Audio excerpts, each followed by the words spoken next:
Keluarga yang dikasihi Tuhan, pada ibadah kita ini firman Tuhan bagi kita tertulis pada kitab Mazmur pasal 43. Demikian bunyinya, "Berilah keadilan kepadaku ya Allah, dan perjuangkanlah perkaraku terhadap kaum yang tidak salah. Luputkanlah aku dari orang penipu dan orang curang. Sebab Engkaulah Allah tempat pengungsianku. Mengapa Engkau membuang aku?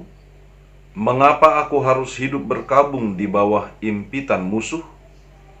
Suruhlah terangmu dan kesetiaanmu datang, supaya aku dituntun dan dibawa ke gunungmu yang kudus dan ke tempat kediamanmu.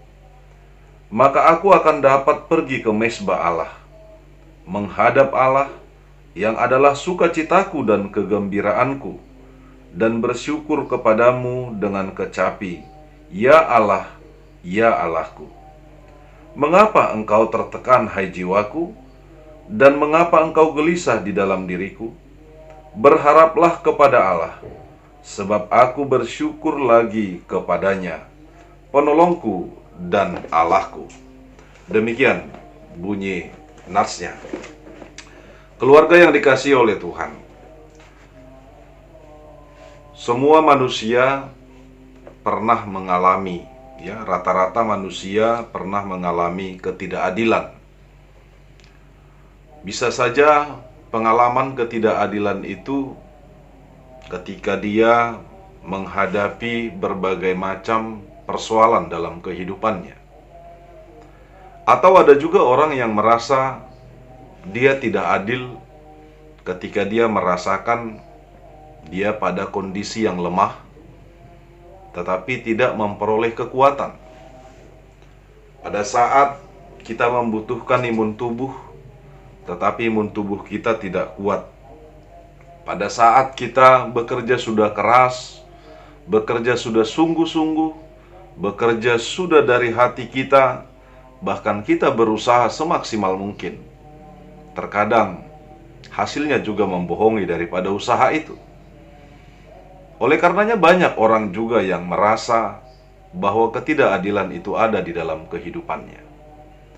Keluarga yang dikasihi Tuhan, demikian juga yang dihadapi, apalagi kondisi pada saat ini, dengan situasi dunia yang bisa dibilang kurang kondusif, bahkan dengan berbagai prediksi dunia yang mengatakan akan terjadi sesuatu hal yang besar yang mungkin bisa merongrong daripada keberlangsungan kehidupan ke depannya.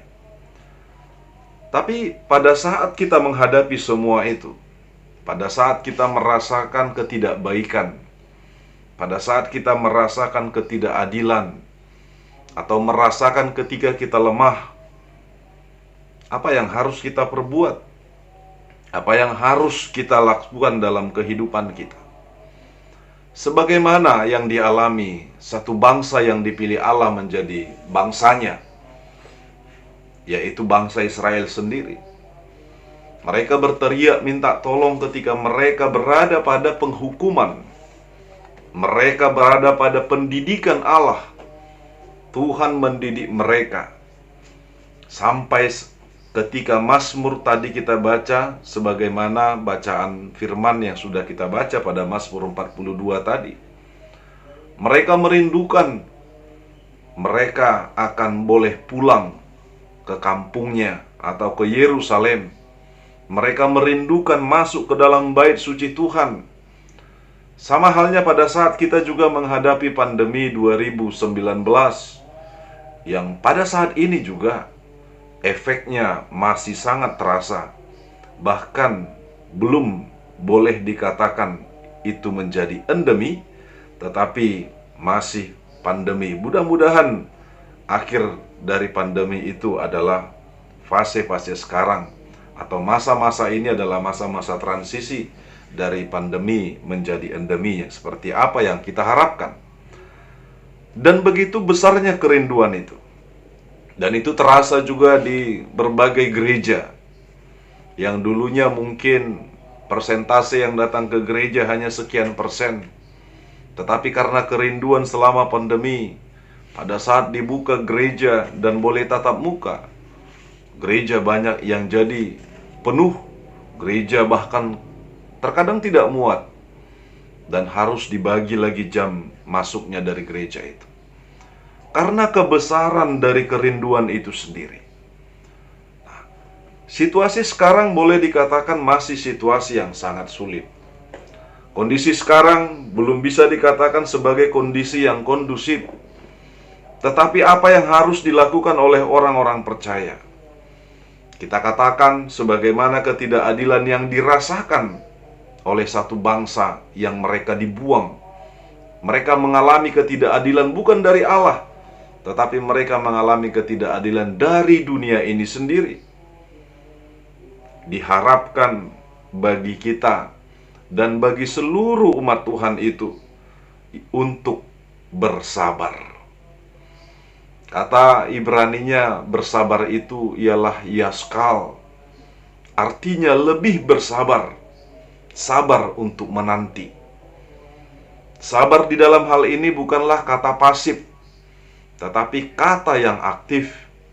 Kata yang terus boleh dikatakan untuk bekerja, bukan berarti berhenti. Harus terus berjalan. Jangan sampai kita berhenti pada setiap perjalanan kehidupan kita.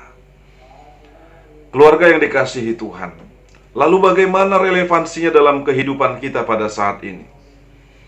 Apakah kita boleh mengatakan masih bisa berharap? Apakah kita pada saat kesusahan kita sekarang masih bisa berharap?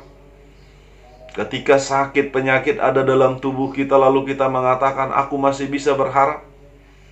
Ketika orang tua kami yang sekarang sudah memasuki fase umur mungkin 70 tahun atau 60 tahun ke atas atau lansia, apakah masih bisa berharap 100 tahun?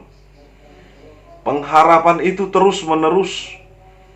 Pengharapan itu senantiasa harus ada. Harus sabar menanti, yaskal. Sebagaimana yang dikatakan oleh firman itu sendiri. Kita harus terus berharap kepada Tuhan dan menantikan bahwasanya apa yang Tuhan kehendaki itulah yang terbaik. Keluarga yang dikasihi Tuhan, bagaimana situasi keluarga kita?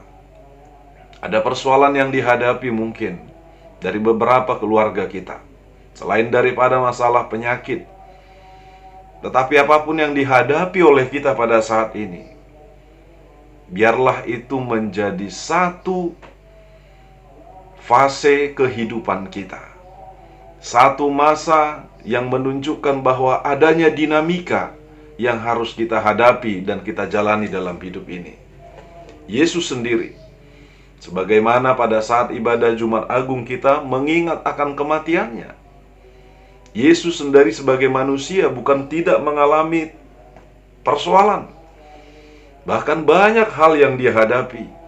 Dan dunia ini menyaksikan bahwa itu adalah sesuatu hal yang tragis sekali. Itu tragedi yang luar biasa yang dicatatkan oleh sejarah dunia ini. Tetapi itu harus terjadi. Bahkan kematian harus terjadi. Bahkan oleh karena kematiannya, dia bangkit dan mengalahkan kematian itu. Sama dengan pengharapan kita. Kesusahan, kesulitan, ketidakadilan yang dihadapi oleh kita bukanlah akhir dari kematian itu.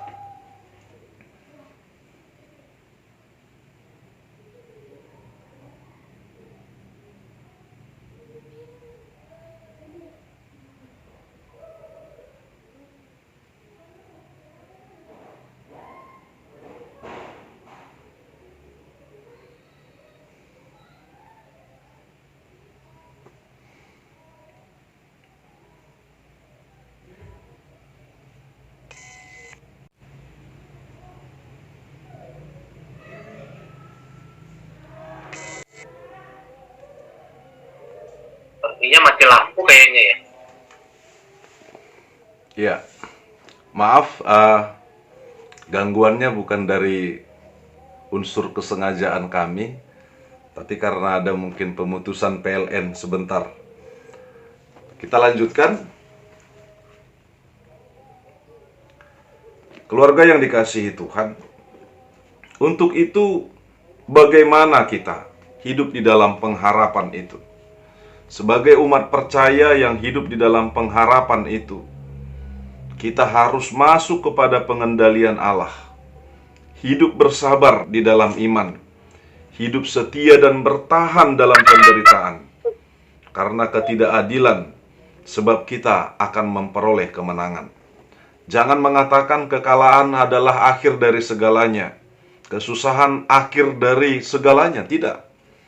Tetapi kita harus mengatakan bahwasanya itu awal daripada kemenangan. Kematian adalah awal dari kebangkitan Yesus, bahkan menjadi awal dari kebangkitan kita, pengharapan kita untuk senantiasa hidup di dalam pengharapan kehidupan yang kekal selama-lamanya. Yang kedua adalah kita harus hidup senantiasa bersyukur. Bersyukur dalam hal ini, bersyukur di dalam persoalan, bersyukur di dalam kesusahan. Kalau bersyukur di dalam hal-hal baik mungkin banyak orang bisa, tetapi kita harus mampu bersyukur di dalam kesulitan. Sebab dengan bersyukur, ya, kita sudah mengubahkan situasi. Kita mengubahkan situasi hati kita yang pertama. Hati kita yang bersyukur itu tidak akan dipengaruhi oleh situasi sulit yang dihadapi atau yang kita hadapi dalam kehidupan kita. Keluarga yang dikasihi Tuhan. Yang ketiga adalah kita harus tetap hidup untuk menjauhi ketidakbaikan, menjauhi ketidakadilan, menjauhi daripada hal-hal yang dilarang oleh Allah. Jangan katakan, ketika banjir bandang datang aku akan hanyut. Ya. Tetapi katakanlah, ketika banjir bandang pun datang, Tuhan mampukan aku untuk berenang. Sebab Tuhan menyertaiku, Tuhan bersama-sama aku. Bahkan firman-Nya mengatakan, aku akan menyertai engkau senantiasa sampai akhir zaman. Itu janjinya Tuhan, janjinya yang tepat. Keluarga yang dikasihi Tuhan, walau ada gium tentang hukum yang mengatakan, berarti yang dikatakan hukum itu summun ius summa imnuria, yang berarti keadilan tertinggi adalah ketidakadilan. Bahkan banyak orang mengatakan, siapa yang menang di dalam pengadilan, dialah yang memperoleh keadilan. Siapa yang kalah di dalam pengadilan mengatakan bahwasanya dia tidak memperoleh keadilan. Dan hal-hal seperti ini, mari kita ubah pandangannya, ya. Mari kita ubah pemahaman kita tentang itu. Tetapi marilah kita tetap melakukan yang baik sebagaimana yang Tuhan kehendaki di dalam kehidupan kita. Jangan memutarbalikkan kebenaran, jangan memutarbalikkan kebaikan, tetapi jadilah orang-orang yang mau terus menyatakan kebaikan itu, menyatakan keadilan itu, walau kondisinya bagaimanapun, walau situasinya bagaimanapun. Kiranya melalui nats ini kita memperoleh anugerah kasih Tuhan. Kita tahu Tuhan menyertai kita senantiasa, dan pengharapan kita adalah pengharapan yang hidup, pengharapan yang pasti, pengharapan yang nyata. Pengharapan kita karena pengharapannya berasal dari Allah. Kiranya apapun yang kita hadapi, baik kebaikan ataupun kesusahan, dan bagaimanapun dinamika kehidupan kita, percayalah bahwa setiap kesusahan itu mengasah kita semakin tajam. Sebagaimana pedang samurai itu, ketika dia tajam karena dia ditempah, bahkan dia digesek melalui alat pengasahnya, ya, bahkan juga harus ditempah sedemikian rupa, bahkan harus terbakar. Tapi itulah caranya, itulah prosesnya. Demikianlah yang terjadi dalam hidup kita. Kita semakin dikuatkan dan kita semakin dimampukan. Karena sumber kehidupan itu ialah Allah yang sudah memberikan dirinya sebagai Tuhan dan Allah kita. Kiranya Tuhan memberkati keluarga kita. Amin. Kita berdoa. Terima kasih ya Bapa buat anugerah kasih setiamu dalam hidup kami. Terima kasih buat segala penyertaan Tuhan. Terima kasih sebab Engkau menjadi alasan satu-satunya bagi kami untuk bersabar, untuk bersyukur, dan kami senantiasa memiliki pengharapan yang hidup, bahkan bukan hanya di dunia ini, tetapi kekal abadi. Biarlah kiranya Tuhan, segala sesuatu yang kami hadapi pada saat ini, walau dunia ini mengalami berbagai macam ancaman, berbagai macam prediksi yang akan terjadi oleh karena situasi yang kami hadapi, biarlah Engkau menyertai kami, kuatkan kami Tuhan, mampukan kami menghadapi segala sesuatu yang akan kami hadapi ke depannya. Berkati seluruh keluarga kami, mulai dari orang tua kami, biarlah Tuhan memberikan kesehatan, Tuhan memberikan kekuatan, Tuhan memberikan panjang umur, agar kiranya setiap masa-masa kehidupan mereka juga menjadi jalan Tuhan untuk memberkati kami setiap anak-anaknya. Bapa di dalam sorga, berkati juga setiap generasi dari orang tua kami. Biarlah kiranya setiap generasi dari keluarga kami ini boleh menyaksikan bahwa Tuhan senantiasa menyertai dan memberkati kami. Menyaksikan bahwa kami memiliki Allah yang sudah mengalahkan kematian dan sudah memberikan kehidupan. Biarlah itu menjadi warisan Tuhan bagi keluarga kami, dan kami hidup sebagai keluarga umat percayamu Tuhan, bukan hanya di dunia ini, tetapi kelak di sorga, di dalam keabadian. Kami serahkan dan kami berserah kepada Tuhan atas segala kehidupan kami dan keluarga kami. Di dalam Kristus Yesus kami berdoa. Amin. Shalom.